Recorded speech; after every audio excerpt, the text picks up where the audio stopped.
What is up, freaks? It's your boy Marty Ben here to introduce this episode of Tales from the Crypt. I feel like this is the first time I was back in the interview seat in quite some time, so it felt good to get back behind the mic, asking someone smarter than me questions about what the hell is going on in the world of Bitcoin, particularly in the mining industry with the great migration out of China. I sat down with Leo Zhang, the founder of Anicha Research, to talk about what's going on with mining. What is this great migration? Is it real?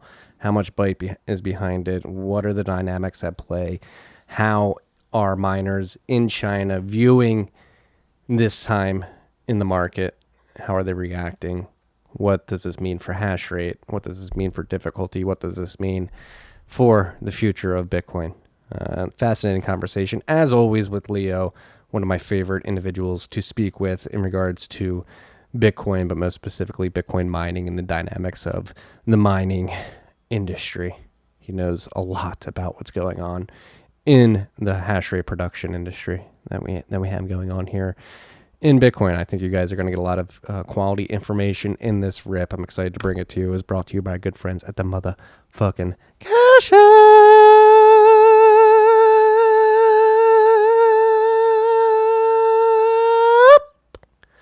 Cash App's helping you stack sats, send sats, receive sats, and sell sats. If you so please, we're saying sats, because sats are the standards, 100 million sats in one whole Bitcoin. You don't have to stack a whole Bitcoin. You don't have to stack a fraction of a Bitcoin. You can stack whole sats instead, and Cash App makes it extremely easy. You can DCA into sats. You can buy daily, weekly, bi-weekly, set it and forget it, set a set amount, and just hit, hey, I want to buy a daily, I want to buy weekly, or I want to buy bi-weekly. And Cash App will do that for you. Cash App can be your bank account. They're offering account numbers and routing numbers, so you get your paychecks direct deposited into the app to make your sat stacking process more streamlined. On top of that, they have the Boost program. They have their Boost card. It's accepted anywhere Visa's accepted. You can personalize it, put a little Bitcoin sign on, a little Lightning sign, a little signature, whatever you want. If you guys haven't downloaded the Cash App yet, make sure you do so. Use the code STACKINGSATS. That's STACKINGSATS. You're going to get $10, and $10 is going to go to our good friends at Owls Lacrosse. That's Owls Lacrosse.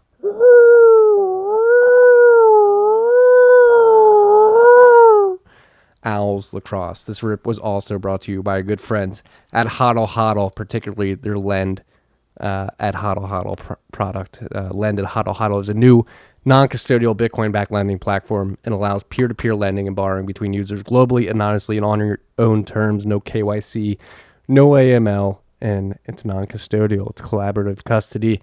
They're leveraging Bitcoin's native multi-sig properties to allow you to put your Bitcoin in an escrow account. You use your Bitcoin as collateral, and you get stablecoin liquidity. The way it works is you put your Bitcoin in a 2 or 3 multi-sig wallet. You hold one key, your counterparty holds one key, and HODL HODL holds one key. Because you hold one key, you have visibility into that wallet, and you can be sure that your sats are not being rehypothecated or lent out. You know that they're going to be in that multi-sig escrow throughout the duration of the loan. As long as you're paying that back, you're going to get your sats back at the end of the day. If you have stable coins laying around, you're looking to get a great return on those. Landed HODL HODL offers one of the highest returns on the market. So if you're looking to get yield on that, you can lend your stable coins out on the other side of that marketplace. So create your own offers and set your own terms on lend.hodlhodl.com today. That's lend.hodlhodl.com. This rip was also brought to you by our great friends at Compass Mining. Compass Mining is here to get more individuals into mining, and the way they're doing it, is they're making it extremely easy for you to acquire a miner and then plug it in at a hosting facility. So they have miners for sale, Bitmain and MicroBT predominantly. You pick your mining model, you pay for that miner, and then you get a specific miner dedicated to you. You get the VN number, you get everything, and then you pick a hosting facility with a competitive electricity cost, and you plug it in there. As long as you're paying your electricity cost, you paid off your miner, you're getting sats streamed to a wallet of your choice. Again, they're trying to get more individuals into the mining game at Compass Mining. Go check out everything they're doing at compassmining.io, compassmining.io. Check out everything they've got going on. They're trying to get more plebs into the mining game. I've had a lot of freaks reach out to me, say that they've interacted with Compass Mining and they've loved the service so far. If you guys are interested, we'll have a special link in the show notes that is specific to this show. So go check it out. Whew. Whew. Uncle Marty hasn't done an ad read in like 2 weeks. He's got to breathe. Breathe. We got the Brains read coming up. This rip was also brought to you by our good friends at Brains. I'm actually going to be sitting down with Edward Evenson tomorrow to keep this conversation about the seismic shift in the hash rate markets going. We're going to talk about what's going on with the mining industry, what they're seeing behind the scenes at Brains OS. But we're not here to talk about that. You will hear that episode later this week or early next week. Right now, we're here to talk about the Brains team. They're telling me that slush pool update is planned for July. They're just a triple, quadruple checking everything in simulations to make sure it's a silky smooth transition when the update goes live. We've been teasing this for a couple months now. It's been right around the corner. They're saying July. It is June 29th, 2021. So we're getting close to this slush pool update. Meanwhile, while you're waiting for that slush pool update, the latest update for Brains OS Plus firmware includes full support for the Antminer S17E and T17E, as well as some significant improvements to the auto-tuning for all X17 devices. It's available now at brains.com/OS/plus. That's Brains, BRAINS.com/OS/plus. Again, they added S17E, T17E, and auto-tuning for all X17 devices has been improved significantly. Since network hash rate is at 1-year lows due to the China crackdown, now is a great time for miners to juice up their ASICs with auto-tuning firmware and stack even more sats using Brains OS Plus, okay? For those that don't know how it works, it mostly comes down to the silicon on the hashing chips. There are small variations in the silicon quality for every chip in an ASIC. Typically, stock firmwares that come with the machines treat the entire device as a uniform unit, sending the same frequencies and voltages through hashboards. Brains OS Plus boosts performance by experimenting with different frequencies and voltages on each individual chip to learn which chips are higher quality than others. Then it calibrates to send more work to the higher quality chips and less work to the lower quality ones. The end result of this per chip tuning is more hash and thus more sats for your hash per watt of power consumed. Currently supported devices are, again, the Antminer S9, S9i, S9j, as well as the S17, S17 Plus, S17 Pro, T17, T17 Plus, and the ones just added, the S17e and T17e. Next up are What's Miners, of course. Edward, I'm going to whip you tomorrow when we do our interview, but I just need to do it via the ad as well. So they're working on What's Miner and S19s from Bitmain. Stay tuned, TM, for more updates on the firmware and slush pool. And check out Insights, INSIGHTS .brains, BRAIINNS.com for content, stats, charts, and mining profitability tools to stay up on top of everything happening in the mining industry. Speaking of the mining industry, this episode's heavy with mining industry information. I think you guys are going to like it. Leo is a mensch. Enjoy.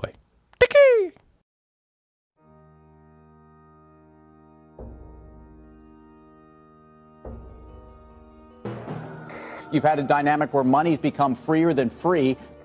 If you talk about a Fed just gone nuts, all the central banks going nuts. So it's all acting like safe haven. I believe that in a world where central bankers are tripping over themselves to devalue their currency, Bitcoin wins. In the world of fiat currencies, Bitcoin is the victor. I mean, that's part of the bull case for Bitcoin. If you're not paying attention, you probably should be. What is up, freaks? Welcome back to Tales from the Crypt. Feel like it's been, it feels like 3-4 weeks since I've last recorded an interview, but I'm very happy to be back behind the mic, particularly with my guest, Leo Zhang from Anitra Research, to talk about everything that's going on in the mining world, particularly with this news out of China, the China ban. Is this one real, Leo? What the hell's going on? Yeah, it's pretty substantial, as evidenced by the drop of hash rate. Right. I'm looking at the Clark Moody's dashboard right now. Estimated to have a negative 26.3% difficulty adjustment around Friday of this week. I've never seen anything like this before. Yeah. What are you seeing? I mean, obviously, we've had many quote unquote China bans throughout Bitcoin's history up to this point. Most of the bans that I've experienced have not had much bite behind them, but this one seems to have some bite behind it. Obviously, you and I have been talking outside of the show and in personal chats about everything that's going on. I've spoken directly with miners from China looking to get out. I mean, I think I can confirm that this is definitely happening, at least to some extent. But I wanted to bring you on and have a discussion about this with you, particularly because I know you have your finger on the pulse with everything that's going on in China and what the state is posturing like this time around. Yeah, I mean, obviously there's a lot going on right now, and I'd say chaotic is probably the right word to describe the situation. I think it's a little bit difficult to gauge what is happening as a whole, because every miner it's not coordinated, right? It's every miner is trying to look up for themselves. So I'd say this ban itself, it definitely is much more substantial than the posturing that happened the few previous times. I think there are a multitude of factors that contribute to making this more substantial. First and foremost, I think Bitcoin is also significantly larger than before. And two, I think there were, similar to the Fed, that every central bank is printing a lot of money, right? So the speculative frenzy in China is also increasing, but this is kind of something that they are much more cautious of, especially this year, which is the 100th year of. Wait, is it 100th year? Well, this year is definitely a significant. Yes, sorry, the 100th year of the founding of the Communist Party. So in November 2015, there was so the capital markets. I know I'm just jumping on a lot of things, but the background the context just become more and more important. But so the capital markets in China is relatively thinner. It's much less developed compared to U.S. equity markets that have much longer history, right? So it's much easier to create disruptions for several whales to coordinate to corner market, or just create some kind of strange patterns on Chinese A shares. So November 2015, there was a very rapid bull market there, just fueled by leverage, shadow banking, just very typical early Wall Street day moves, but that resulted in a massive crash. So that made a lot of people unhappy, and particularly that the leadership was very concerned about this kind of speculative activities that fueled by leverage. So they definitely don't want something like this to happen on the 100th years of the 100th year funding of the party. So I think there is a very conscious effort to make sure that the speculative frenzy is being contained, and this is not just crypto, right? This is also just all the other speculative assets as well. The difference with China is that the retail and the traders, or the the relative institutions, are much more comfortable with crypto compared to equity, just because the relatively short history of having a capital markets. Whereas here, you talk to a lot of these gray-haired people, that have made a lot of money on equity, right? They just feel equity or fixed income assets are more legitimate compared to crypto. It's just because of the relative history. So anyway, there's a conscious effort to contain the speculative frenzy. And three, I think, is a less discussed reason, is that post-COVID, the pace of digitalization everywhere pretty much, but especially particular in China, has picked up a lot of pace. So more and more activities are being integrated, and people are more and more used to just doing things in pure digital format.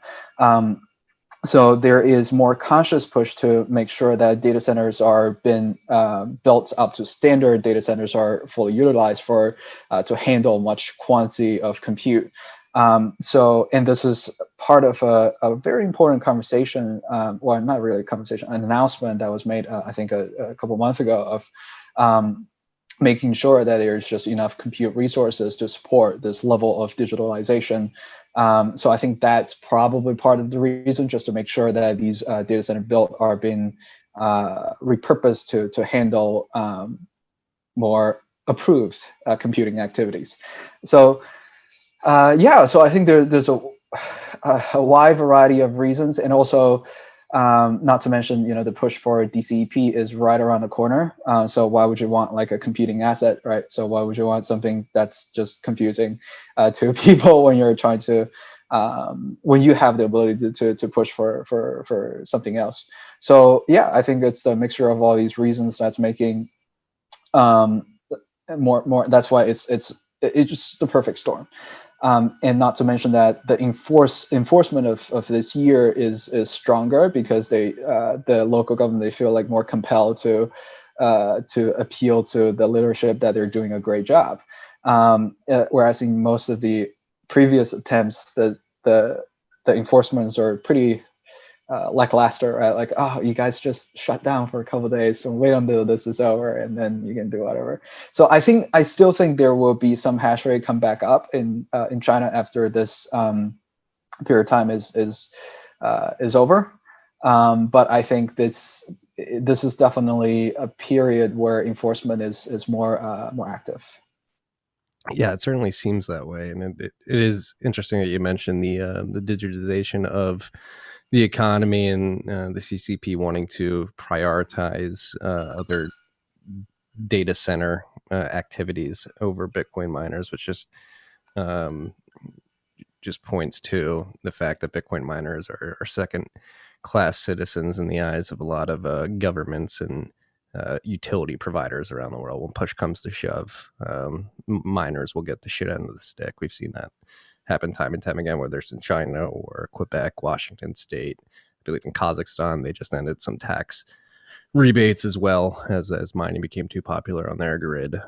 So it seems like that trend is continuing, particularly when you're mining on grid. So how much did that factor into a lot of these decisions too? Is the mining on grid with particular energy sources, like coal in Inner Mongolia? It seemed like it started in a few provinces, and then slowly but surely, one after another, even going as far as in Sichuan, the province. Oh yeah, I forgot. There's also this carbon neutral thing as well. But I mean, in Sichuan, it's definitely not the case, right? That's clearly not the consideration. And also, last year there was actually an attempt to legitimize this, because legitimize cryptocurrency mining, because the hydro area in Sichuan, they definitely overproduce tons of power, like on average. And of course, there are definitely periods of time where that. But anyways, that's besides the point. The main thing is they create these zones. They created these zones where these mining companies can actually get registered and absorb the excess power and pay tax, which is great for the local government, great for the miner, great for everybody. And this year it just flopped. That decision it's turned. So I think this the broader, just zoom out and look at this broader thing is. Compute is definitely a finite resource, or at least it's not a finite resource. Sorry, that's a really stupid claim. It is its rate of growth is finite. Its rate of growth is bottlenecked. And I think more and more things. There's a very clear trend that humanity is going a faster pace at digitalization. This is actually a comment of Mark Liu, the chairman of TSMC, in I think the quarterly report, several quarterly reports ago, and he mentioned why TSMC is being the supply chain is being bottlenecked. One of the reasons mentioned is post-COVID acceleration of digitalization. I think as more and more activities are becoming more compute heavy, requires much more data to process. I think there is the ultimate bottleneck, the ultimate boss that the industry has to defeat is really just a wafer allocation, right? So yeah, and it's interesting how this is all going to change the variables in the ASIC market specifically. So like if it takes a considerable amount of time for the rest of the global mining industry to absorb the hash rate coming from China and looking to find homes elsewhere. What do you think that does for the market for ASICs? I think we've already seen prices come down pretty considerably over the last month, specifically for MicroBT and Bitmain. I mean, Bitmain came out and they said they're going to stop production on some of their newer models just because of the glut that's going on right now. So that's another interesting dynamic at play here, is the flooding of the market with ASICs. If I guess how we should structure this part of the conversation is, what are you hearing from the Chinese miners? How successful are they in finding homes abroad, or unsuccessful? And if they're having trouble finding capacity to plug their machines in, are they thinking about selling them just to cover some cost in the short to medium term? Yeah, I think this is where the situation gets the most messy, because there is no coordinator that's sort of building a bridge between all these different regions, right? For a lot of the miners who are less connected, who are not, on Twitter, or who doesn't speak a word of English, right? There is no way for them to even beginning to navigate shipping machines overseas, right? Like, who are they going to call? Who are they going to talk to? Right? There's no, and there is no very established services, or at least not yet, to broker this kind of relationship. There's no international player, right, to do this activity. So miners who are successfully find homes overseas are miners who are, tend to be much larger, or tend to have experience doing, global logistics, or just because it's very hard. When they talk to U.S. hosts, Canadian hosts, or Russian hosts, Kazakhstan hosts, they don't know if the people on the other side of the chat is real, right? They don't know, right? They don't know if what they're saying is true. They don't know if the market rate is actually 6 cents or 7 cents. They don't know, right? And it's very difficult for them to, especially in this climate, to just fly from China to I think the border is still, I think you have to stay in a different country for 2 weeks before anyways, there's tons of things that's slowing down this process. So yeah, I think this is a massive coordination problem. A lot of machines are currently in storage, that's for sure. I think most miners are still trying to figure out what is the best way to move machines to host overseas. And of course, for miners who realize, there's absolutely nothing I can do about this, of course they sell machines. But the problem is, even the machine brokerage market, right? It's also not a really established market. There is no international player who's moving machines from this place to the other place. There's a lot of scams on these markets as well. A lot of just irresponsible handling of the machines. So miners, there are a lot of the sell order are just stuck in China. People are trying to sell machines and nobody to take them, right? And here you see people on the internet who are like, oh, of course, I'm going to buy all these machines. This is trading so cheap. Yeah, go ahead. If you can find these people, if you can find the people who are actually selling machines, right? You kind of have to go there right now to identify these, first of all, these hardwares are real, because there are skims from both sides. So there are definitely people taking advantage of the situation right now. And third is shipping, right? So there is also a premium on international logistic, or on international shipping right now, because the shipping world is also just still recovering from COVID, right? So there are other goods that they're still waiting in backlog. They're just beginning to handle. This is a perfect storm, and I think there is quite a bit of a markup on shipping costs. I think air shipping is incredibly expensive right now. A lot of the miners who are actually shipping machines from China to US opt for shipping containers. But these boats, they take a long time. So it's I think this situation is going to take a long time to unwind. There are also miners who are just shelving these machines in storage and just decide, all right, let's just wait for this to be over. Definitely, I mean, obviously they're losing time, they're losing money on the every moment you own a machine that's not hashing, you're sort of losing money, right? Yeah, so I think, to summarize, some of the larger, more connected, more, I'd say, more sophisticated miners are trying to look for opportunities to ship machines to the regions I mentioned earlier. A lot of the facilities here, or facilities in even Kazakhstan, Russia, they're trying to attract Chinese miners, but they also don't know who to talk to find the right people.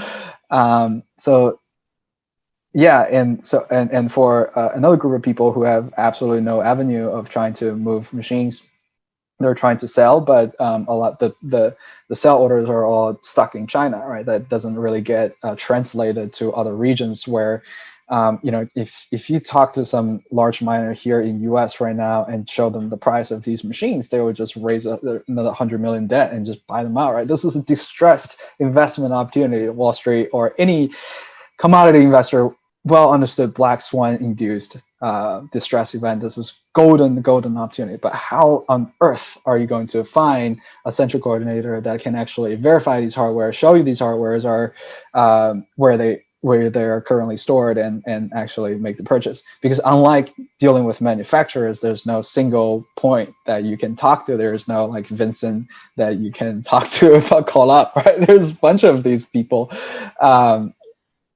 And the third category are people who don't know, absolutely have no idea what to do right now, and they just put machine in storage and wait and see.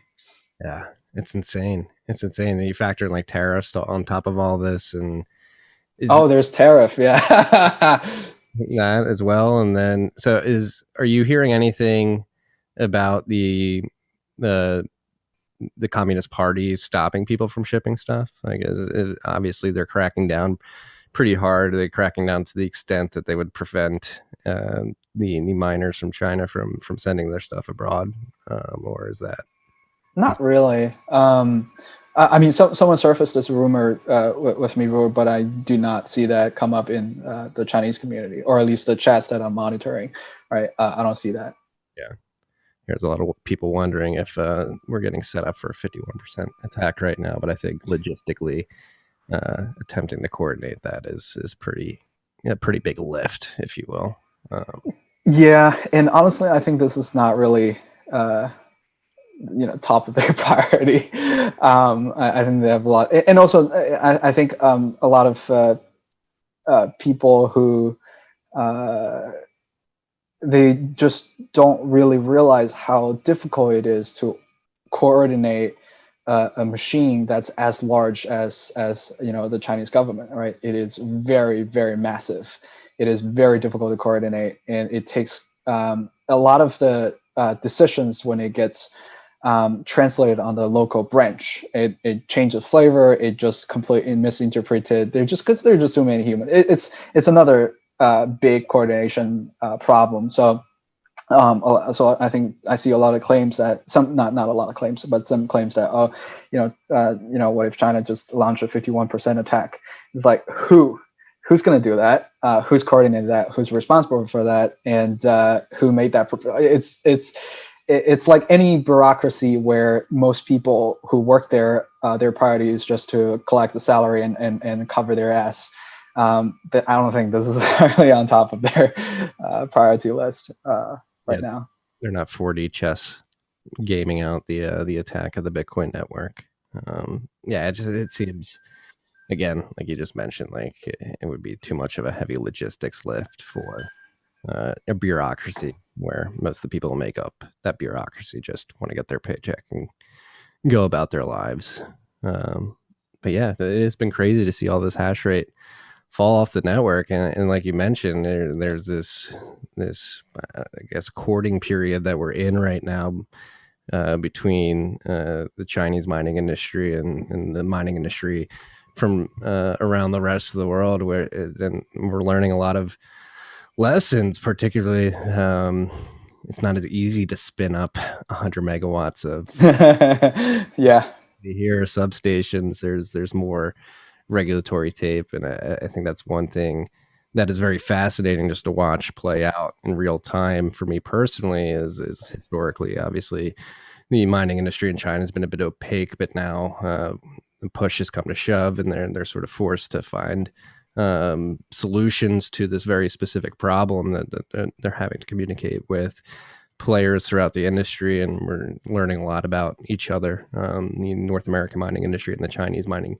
industry specifically right now. It's just been a really interesting line of communication that's been opened over the last 6 weeks as well.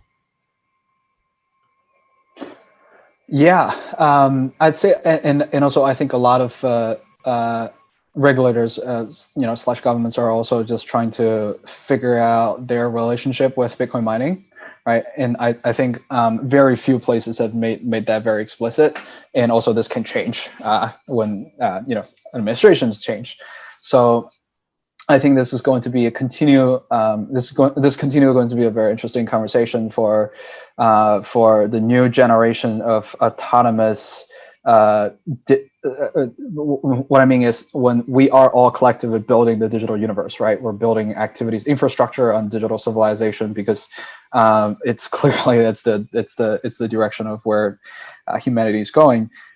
So if we are just decide that, okay, we're all going to build these centrally managed things where people just live on, and these sort of feudal villages, like what Google, Facebook have created, right? These are, you can hang out there, but you also have to pay your sovereign tax in the form of your digital your digital footprints. Everything is owned. But and on the other hand, can we create these more autonomous, more I guess objective existence that's sort of less centrally coordinated, right? Which involves more I guess human elements.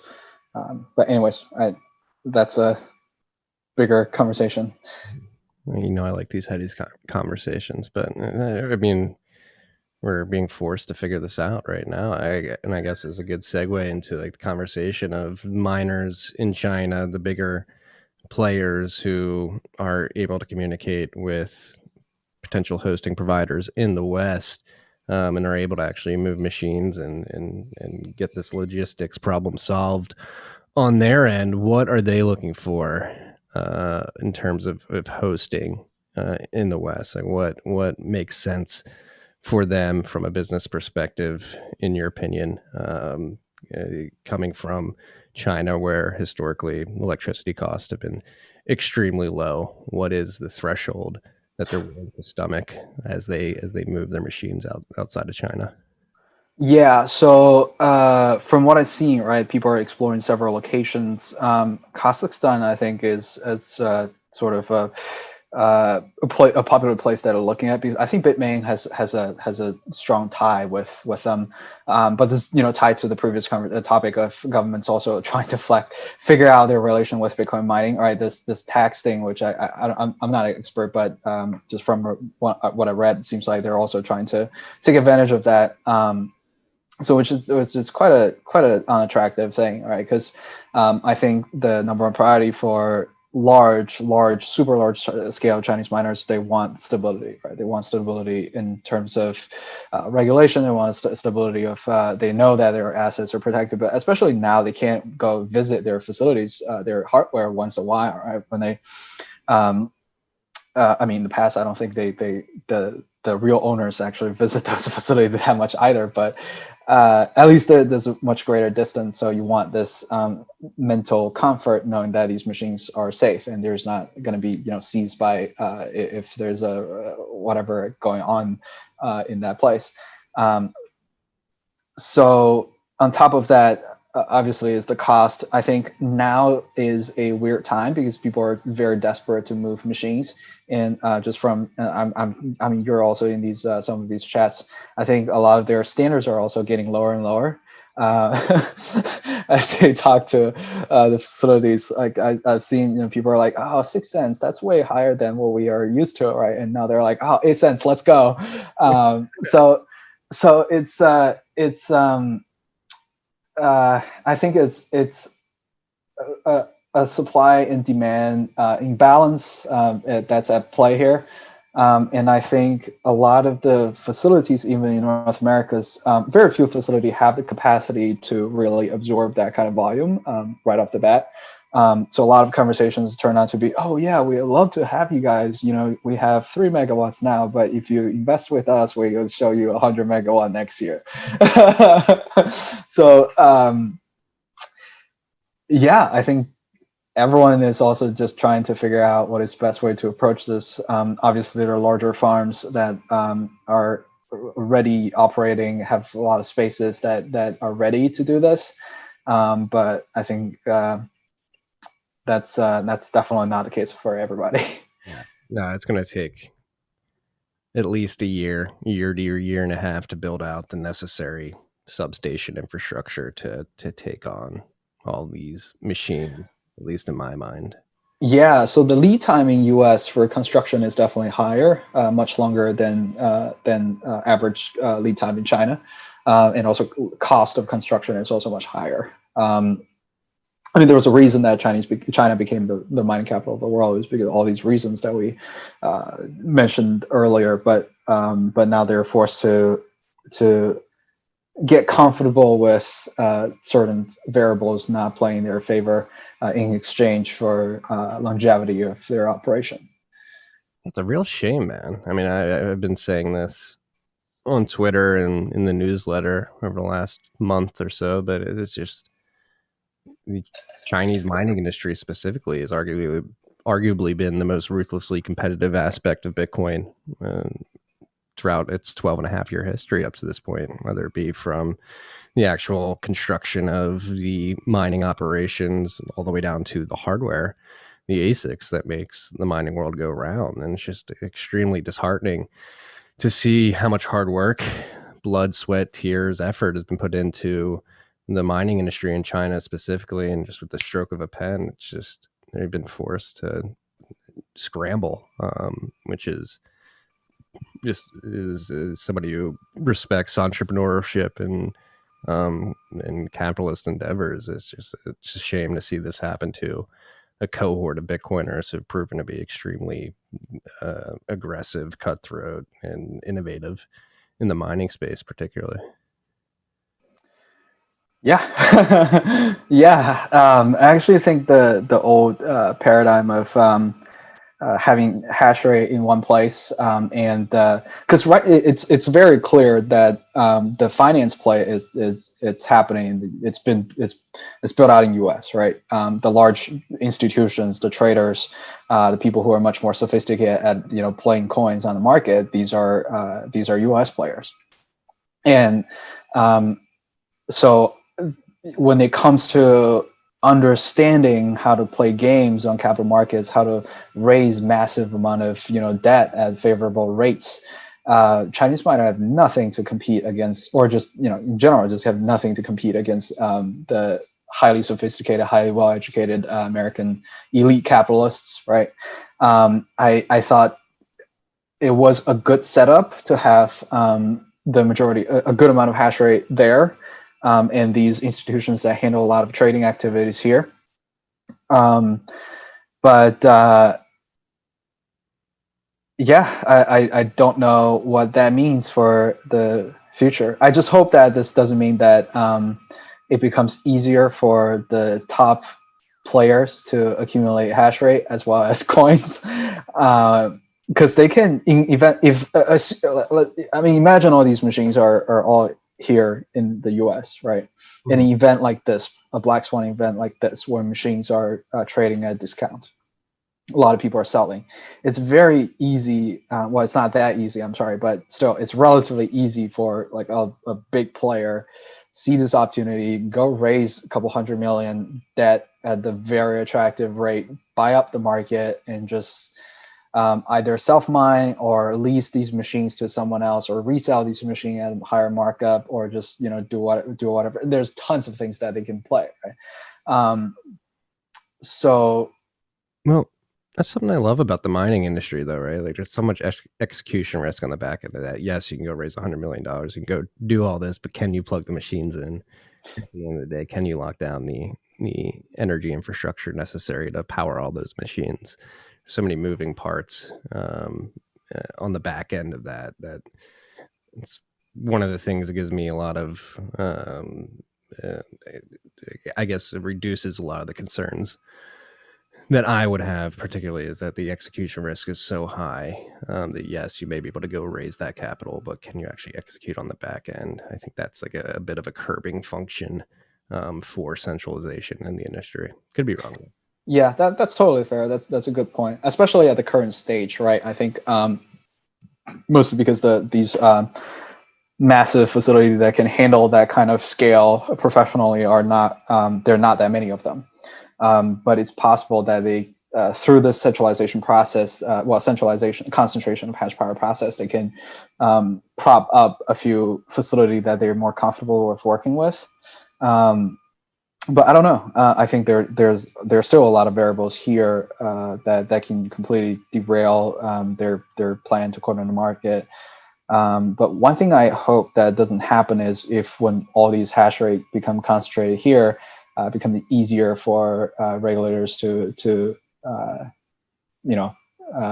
force KYC on mining activities. Right.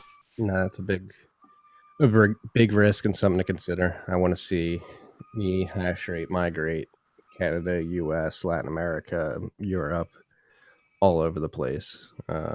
One thing we have here in the States that does give me a little hope, at least, is the jurisdictional arbitrage from state to state. Especially after COVID and lockdowns last year, we saw a resurgence of states asserting their autonomy from the federal government and between each other. So that gives me hope that when we get enough hash rate distributed across state lines in North America and the United States specifically, that'll be a bit of a curbing function to potential regulatory centralization. Yeah, that makes a lot of sense. Like Native American tribes involved too. They have their own laws that come with their territory, and then obviously distributing risk from company to company, mom and pop oil and gas companies to hydroelectric utilities, all the way up to super major oil and gas companies. These sort of distribute the risk among state lines, county lines, tribal lines, and different size stakeholder corporate lines. Could be a diversity of hash rate risk, but yeah, no, that it is always a looming threat to if you get too much hash rate concentrated and the federal government decides to get cheeky, that could be a problem. Yeah, I mean, all they have to do is regulate the big players, right? But I guess that there's nothing really to regulate, right? You just have to. I mean, those people, if they're operating at scale, they have to report something anyways. So, yeah, I don't know.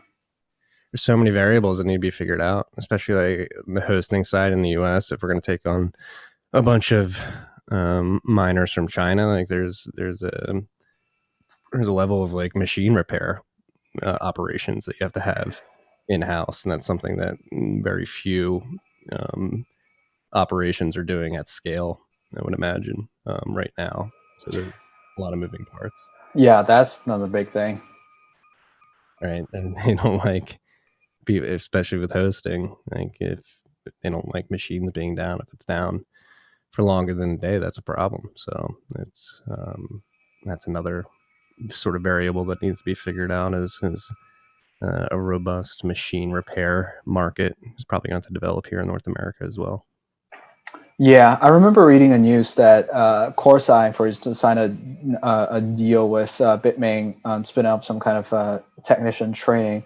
I don't remember if that was before COVID or after COVID. And of course, like if that was before COVID, that probably never happened. So, but anyways, I think people are conscious of this problem, especially with new gen machines, right? You're stuck with them for a longer period of time. You're stuck with them for longer years, and these things are precious. They're expensive. You spend a lot of money buying these things. So yeah, I mean, unlike some of the secondary used T2 or S9s that if they're really broken, just throw them away. At these things, you do need to replace some components. You do need to repair them. and you don't want to like ship them back to Shenzhen and wait for them to ship you some replacements. That's terrible.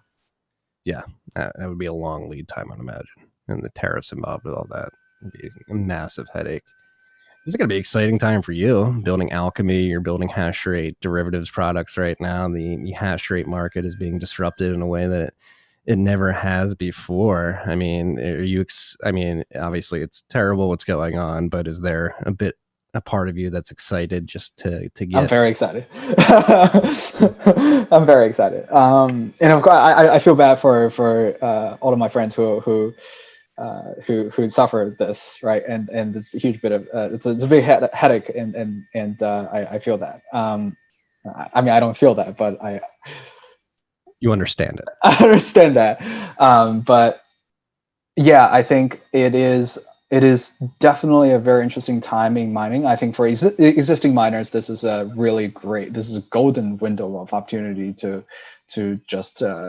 I think it's going to be very difficult to see an opportunity like this to make just a lot of revenue from mining. I think it's still a little early to say that mining is going to have its own very mature capital markets, which is what I'm trying to do. But I think these dynamics are interesting. I think I can't quite determine if this thing is net positive or bad or negative for me. I mean, it's just a thing. So yeah, until that is more clear, I want to just talk to as many people as possible to. Yeah. So how do you see this playing out? How do you see the hash rate and the difficulty evolving over the next 12 to 18 months? Do you think it's going to take a considerable amount of time to recover? Do you think we'll recover quicker than a lot of people are expecting? What is the hash rate regime going to look out in the second half of 2021, beginning of 2022 and beyond? Yeah, I think there are several critical variables here. One is the first and the most important is how long is this enforcement going to last, right? If it's so for there's still a good amount of miners who are just sitting there and just waiting for this to play out and see what happens afterwards. If this is just a period of time and wait for July, August to be over and some facility gradually open back up, then I think the recovery will happen much faster than we had previously anticipated.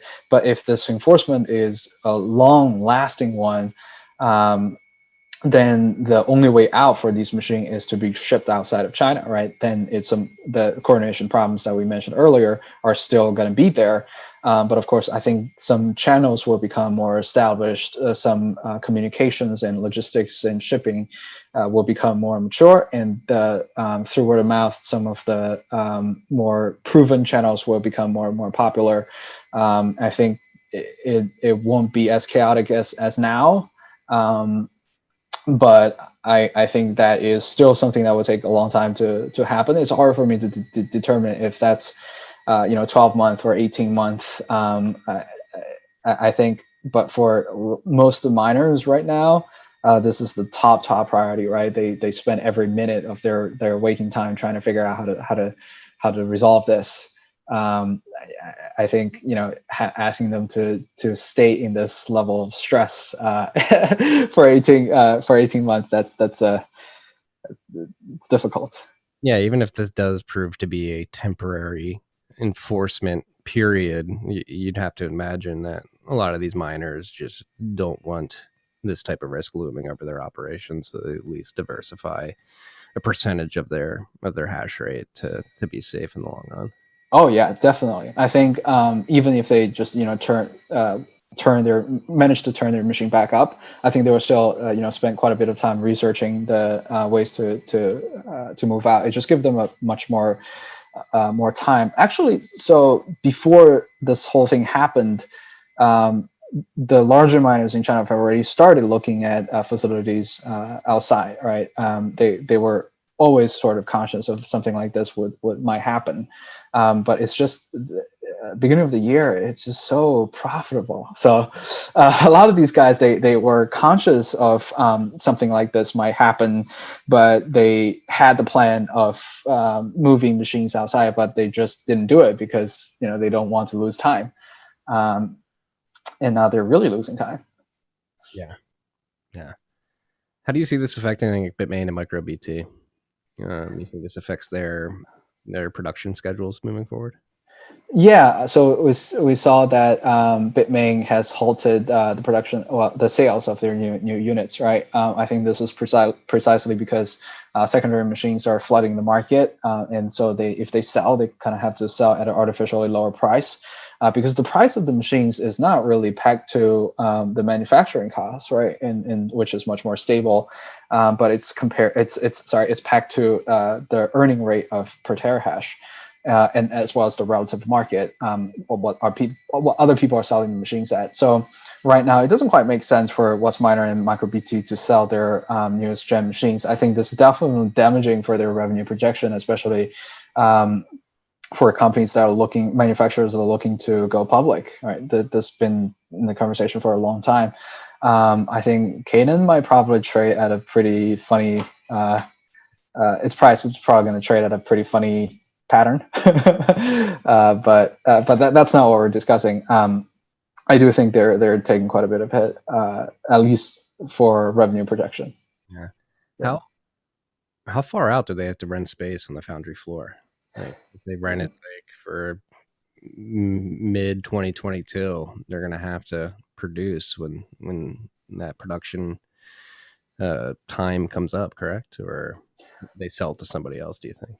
That I don't know. I mean, these are like super top secret deal negotiations between the foundry as well as the leadership of these manufacturer. But the news that the temporary halts from Bitmain, I think, was until September. If I remember correctly, I need to double check. But I think they will just have to see after what happens in September. Yeah. It's a fascinating time. It's a great time to be a miner if you have your stuff up and running. But again, yeah, stressful time for the Chinese mining market. And just such a shame. Again, I just want to echo that, and I feel for all the Chinese miners out there who are scrambling right now. It's crazy. I mean, you have to think that this threat has been looming for some time. You can never bank on the CCP allowing you to do things into perpetuity. I guess this risk has always been looming, and it's finally being acted upon by the government. But yeah, it's interesting. I loved your tweet last week. Well, it was a GIF of a guy holding a gun, but how did you describe it? You basically said, "Don't fuck this up." The boys of Sichuan have been protecting the network for. Dude, I was drunk when I tweeted that. It was it got me jacked up. Yeah, I was not expecting that kind of reaction. That tweet. I mean, it's just ridiculous that my drunk tweet got somewhat viral, but whereas my thoughtful analysis piece that I spent a month putting together gets 1/100th of the amount of attention. But I guess that's Twitter for you. Well, you know I value your analysis, Pete. Yeah, I appreciate that. Yeah. Do you want to talk about alchemy and what you're building at all? Yeah, absolutely. I would love to. Yeah, so prior to all these things happening, I was mining myself, and it was very obvious to me that, at least that was during 2018, 2019. It was very obvious to me the biggest problem for miners at that time is when there's no way to manage the revenue risk, right? There's plenty of ways for miners to optimize the expense side, because these are much more tangible. These are more more physical, with a lack of better words. But revenues, you're just completely competing against the market. You're completely just relying on, there's no good way to predict how much you're getting for the next day or the next hour, really. And and another thing is, and the direct consequence of that is limited access to capital. And of course, this has changed quite a bit since 2019 even. But at that time, I think it was just very difficult to raise money for a mining vehicle. A lot of the conversation with traditional investors is that, okay, the numbers you put out is great, but what we really want is a guaranteed 2 to 5% return every year. That's all we want, right? So I think just from a capital structure perspective, it seems much more efficient for mining operators to raise debt instruments compared to just selling equity. But in 2018, 2019, there were just the market was not the lending market was not very favorable to miners. Nobody was really taking machine as collateral in order to really get a massive in order to raise to borrow, right? You need to collateralize a piece of land, right? You need to collateralize your facility, and that's just a terrible way of scaling your business. But anyways, so all these things start making me think, what would a hash power based capital markets look like? How would this evolve? Because it does have a lot of similarities with traditional commodities market, right? How traditional commodity business developed over time. So I started thinking, okay, what would the instrument for miners look like if they were to use them to hedge and monetize hash power when the market's good? So that was the beginning of thinking about Alchemia, and I became very obsessed with the idea. I've seen, a lot of previous attempts that have tried to create some kind of like liquid instruments or just more abstract form of hash power, like nice hash, cloud mining contracts, over-the-counter trading hash power forwards, or just tokens backed by machines, tokens that backed by specific amount of hash power, but issued by central managed farms. We've seen all these, right? And all of them failed in one way or another. I think the biggest problem is that these things are the financial profile of hash power is quite complex. It's very difficult to manage, and this is far more complicated compared to even just an option on price on Bitcoin price, right? Because there are tons of variables that are at play here, and you can't really. It's difficult to dissect them to sort of like quantify them individually even. So if someone's smart and heard this, they might raise eyebrow. What I meant individually is that there is a little bit of cross correlation between these variables, but it's very difficult to quantify exactly what kind of correlation that is. Mm-hmm. Anyways, okay. Where was I? Yeah, so I think the big problem is that to sell these things directly, right, it's very hard. We've seen OTC deals, but the problem of that is, in a lot of times, the broker of these OTC deals, participants of these, they will say, all right, yeah, there's family offices. They can see this as a great way to accumulate Bitcoin at a lower price.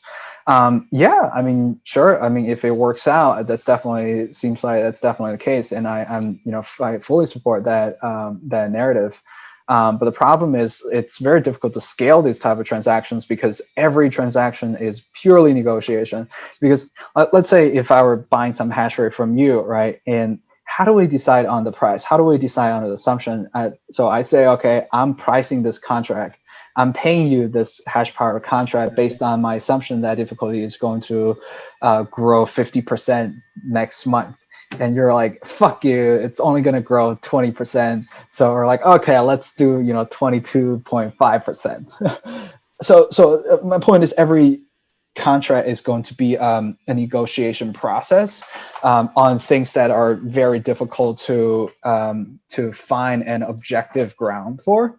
Mm-hmm. So that's why it works. It works sometimes for the participants that engage in these kind of contracts, but it's very difficult to scale. So what I want to build is a public market for these things, right? But at the same time, I realize it's impossible to approach this directly because because it's very difficult to sell, right? It's very difficult to price, it's very difficult to trade, and the liquidity of these things are going to be terrible. It's going to trigger some of your audience what I'm going to say next, but oh well. So I mean, but I will walk through my rationale. I swear to God.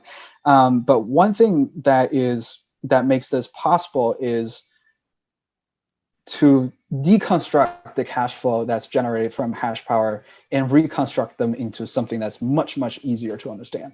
And this is only possible after certain components in the DeFi universe have become mature and widely used and tested.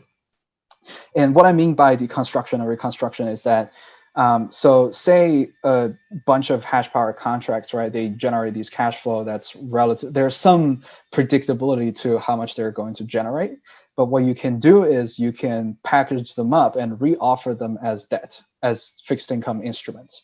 So this is actually far more. This works because, well, in theory it works. It is because it's also even in the DeFi side, it's much more attractive than any of the yield generating products that's being offered right now, because most of them, these yields are backed by collaterals of very volatile assets. And these things fluctuate all the time. These things cannot scale. So if you look at, fixed income markets, I'm talking about real fixed income markets, the volume is massive, right? These are $1 trillion markets. And a lot of these pricing are just based on the credit worthiness of the issuer. Like, the question is this person, is this corporation, is this government is able to pay me back, right? And that's where the interest is determined on. And I think if our thing, if we're really to build like Bitcoin native capital markets, right? Some kind of fixed income is absolutely going to be the primary instruments to move things around. But like, where do these yields, where do this interest based on, right? You can't just collateralize some other shitty assets and whose value just fluctuate by 1,000% per day. But if this cash flow is backed by, if the interest payment is backed by the block subsidy as well as the transaction fee, this forms a closed loop, right? This is blockchain native cash flow. This yield is backed by the mining activities, which is really just the economic activities accrued on the blockchain and sit in the block space, right? You can audit this. Anyone who wants to see the construction of these, they can see how it works.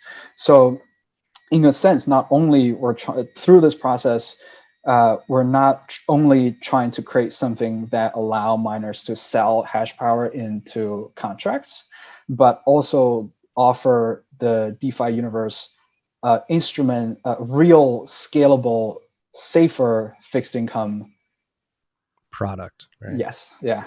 With cash flow. It makes sense. And it's closed loop, right? It's all happening within the native blockchain where the hash rate's being produced and the rewards being distributed.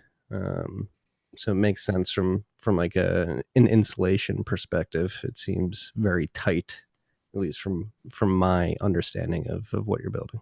Yeah. So analogy I like to use when talking about why there's no natural demand for hash power instrument is that the cash flow generated by hash flow is very raw, right? This is a very raw material. This is we're trying to price oil before we figure out the use case for gasoline or diesel, right? This is a period of time when we still mainly extract kerosene to replace whale fat and just completely ignorant of the more important way to use this, more efficient way to use this raw material. So I think that's where we are with hash power as an asset class. I think this is another reason why people have tried to sell these things directly as contracts or as coins. None of them really touch the main pain point, which is you're trying to sell something that's unrefined. So yeah, I don't know if my approach is right or is completely too ambitious, or it's just too involve too many complexity. And I do think it involves a lot of complexity, but yeah, I think I honestly I've been staring at this thing for a long time, and I think this is probably the only way to get this done. Yeah, well, I'm excited that you're building it and you're getting out there and experimenting with the stuff because it's completely necessary. Like you said, we need these Hashrate capital markets to develop, and we need first movers like yourself to get out there and put these products to the test to see what works and what doesn't. I mean, you are the man in the arena right now, one of them at least, attempting to bring this mechanism to the market. So I applaud you in your team's efforts to make this happen, because this is obviously one of the biggest nuts to crack in this market, specifically in the market for hash power. This is if you solve this problem, you're solving a pretty massive one. And so I think what you're doing and Nietzsche with Alchemia is incredibly innovative, and it is pushing the industry forward. So in the very least, thank you for doing that. And I wish you luck as these products mature and the markets begin to develop. I think and it's going to be very, very interesting over the course of the next decade to watch these markets develop. How they develop. Knock on wood. Yeah, this is definitely not easy, and we've gone through like multiple versions of design before arrive at this, but yeah, I think I feel good about it. I feel pretty damn good about it, to be honest. And it may seem like it's taking a shortcut to sell this to DeFi universe, but honestly, I think this is the only group of people that can sell this to. Right, this is the only market that exists that can play massive amount of volume. And in fact, I think this also helps that the decentralized finance to evolve to play with more serious fixed income instruments instead of just like little toys that's just wrapped around coins, which is not scalable. No.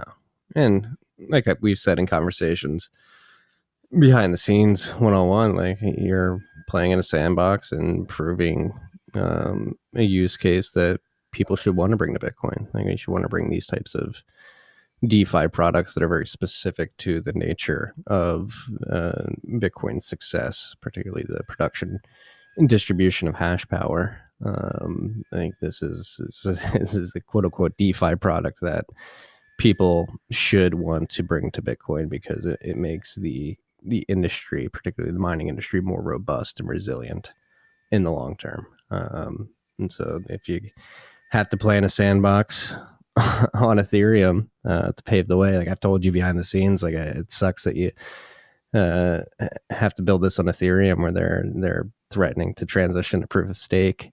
I'm confident in the long run that this stuff will come to Bitcoin as well.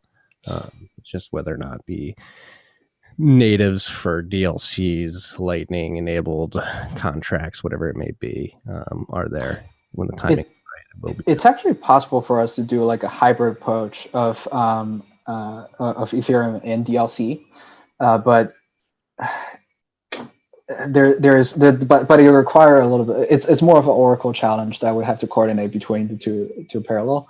But it's definitely possible for us to. There is a path for us to do that. It would require a little bit of change to our architecture and also require a little bit of help from the mining pools. But yeah, I think that's the first step towards to building something that's a bit more Bitcoin native. Yeah. Well, again, I wish you luck. Thank you for building this stuff. It's very important for the capital market structure of the mining industry specifically. Thank you for all your insights on China. What outside of Alchemia, Nietzsche, what we just discussed in China, like how are you feeling about Bitcoin right now? It's a good time to be in the space. Is it a tumultuous time? How are you bullish, you bearish, you Yeah, a little despondent. What's going on? Yeah, so I stopped paying attention to price a long time ago. I just, I hodl, right?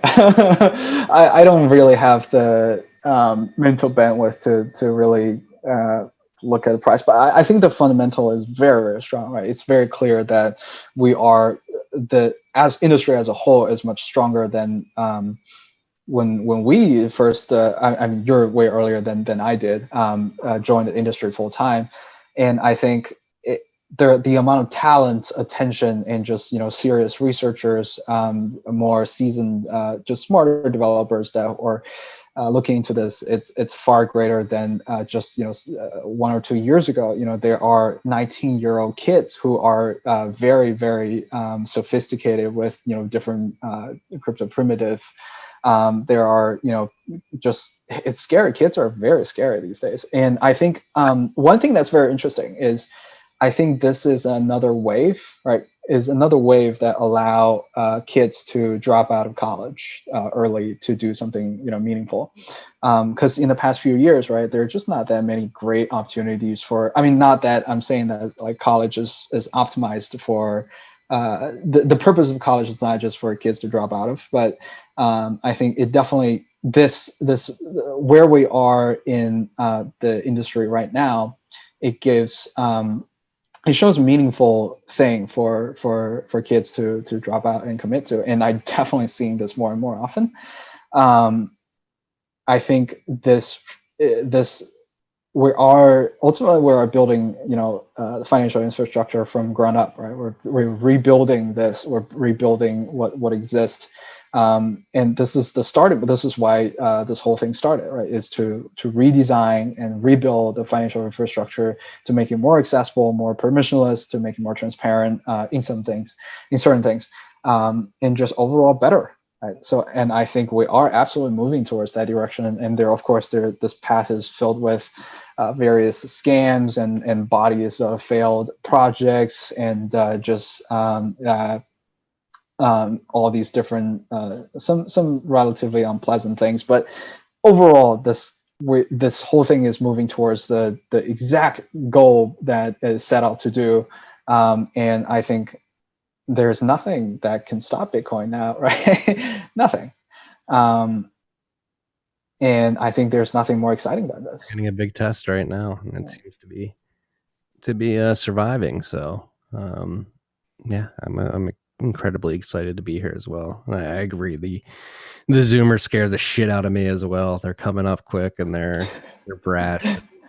They're smart. They climb the learning curve very quickly. It's just what you want to see, right? Like, good. The youths are okay, I guess we can say. But me and you, yeah, we're getting gray ball hairs now, and it's we're going to be pushed to the wayside at some point, maybe sooner than we do. Yeah, we'll figure it out. We still got a lot to build here. Leo, it's always a pleasure. Where can we find out more about what you're working on, the research that you and the team at Aniche are doing, anything else that you think is important to get out there to the freaks? Yeah, so I'm still writing blog posts. It's just a lot slower now, but yeah, I'm still thinking about new contents to publish on nhresearch.tech. I still think it's a good reference material for new miners. So yeah, I'd say definitely highly recommend Aniche Research to read for investors even who are trying to learn about mining, because there are a lot of interest from traditional investors who it's just every day I get these inbound requests like, oh, how do we learn more about mining? Where do I even get started? And I think it's the mining industry is also filled with like a lot of deliberate misinformations. Like sometimes you see these pitch materials of like mining operation trying to raise money, and they're like, our projection is that we're going to make 100 million by next year. Like, first of all, there's the underlying assumption is that Bitcoin price increased by 50% over the next year. Like, fuck this, right? I think for new investors who can't really see what are the variables at play, and as well as the assumptions that these people build into these models, it's definitely difficult to really understand what's going on here. I think, yeah. So I think on that front, there's still quite a bit of not work, but just I think competition will resolve all these. But yeah, it needs a little bit more time.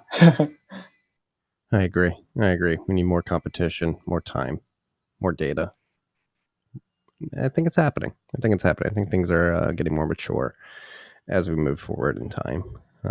Leo, again, thank you for all your incredible insights and coming and having a conversation about what's going on in China and the mining industry, and giving us a little insight into the products that you're building at Anicha.